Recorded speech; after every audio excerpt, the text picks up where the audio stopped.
गत किछि दिन पूर्वरु जो भली भावे जम्मू काश्मीर पहलगाम रे जो भली भावे मरणांतक जो आक्रमण करागला ता अत्यंत निंदनीय। पर्यटक माने जाइथिबा समय रे सेमानको जो भली भावे हिंदू एवं मुसलमान पचारिकी तत्क्षणात गोली चढ़ेले ता द्वारा भारतवासी को व्यथित करछि एवं यह एकमात्र उदाहरण ने अतीत रे अनेक छोट बड़ उदाहरण रही जहाँकि पाकिस्तान अस्थिरता सृष्टि करुच्ची भारत रे एवं भारतवासी से बहु भावे अतीत रे कष्ट पाइचंती एवं धन जन हरइचंती एवं ए सब विषय को विचार को नहीं भारत सरकार अनेक समय तांका प्रति संवेदनशील एवं कोहल मनोभाव नहीं जे युद्ध को आड़े देवाई एवं शांति एवं सद्भावना प्रतिष्ठा पाई भारत सब शांतिप्रिय एवं सद्भावना को विश्वास करे एवं भारत तार निजर जो गांभीर्य एवं जो विश्व रे तार निजर जो परिकाष्ठा रही परिचय रही ताको अक्षुण्ण रखापी चाहे किंतु एबे आउ से समय नहीं जो भली भावे तुहा को तुहा पाकिस्तान तार जो कार्य करुच्ची सबू विभिन्न समय आतंकवादी को नहीं बहु समय कर साराणी ताको एबे सरकार केंद्र सरकार एक गोटे आभिमुख्य नहीं जहाँ कि पाकिस्तान को ठिकाना जवाब देवाई एवं पाकिस्तान मध्य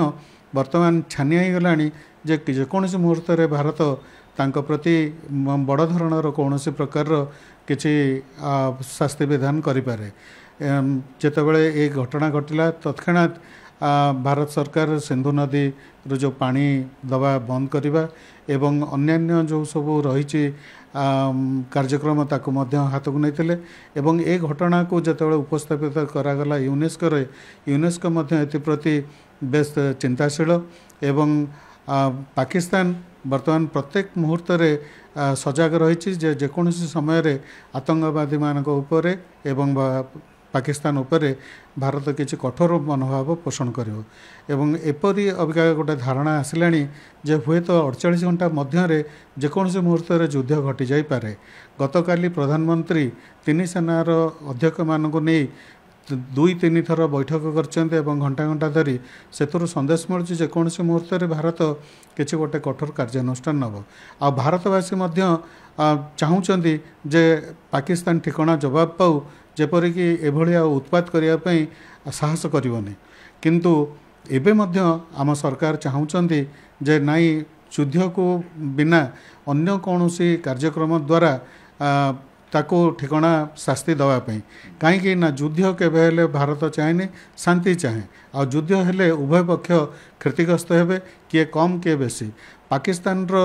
कौन सी संबल नहीं युद्ध करने भारत आगे भारत ताठू 10 गुण आगुआ सबू क्षेत्र में अर्थनैतिक क्षेत्र में युद्ध जंत्रांश एवं तोप गोला बारूद सबू क्षेत्र में सैन्य सामंत सबू क्षेत्र में किंतु पाकिस्तान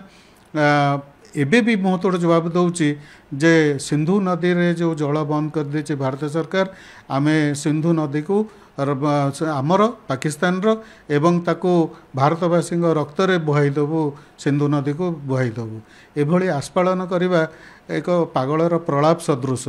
तेणु जेते शीघ्र संभव भारत जहाँ निष्पत्ति नब भारतवासी निश्चित सब बेले देश सहित रे एवं आगामी दिन में पाकिस्तान को एक ठिकाना जवाब देवार आवश्यकता रही किंतु देखा जाउची जे पाकिस्तान उपरे जेतेबेले भारत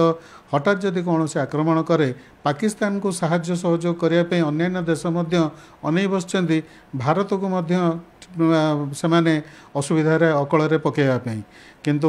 भविष्यत कहब जे यही जो परिस्थिति रे आमे को भली भावे भारत को आमे आंतर्जातिक स्तर रे जो स्तर रे आज पहुँची कि भावे तार टेक रखिया।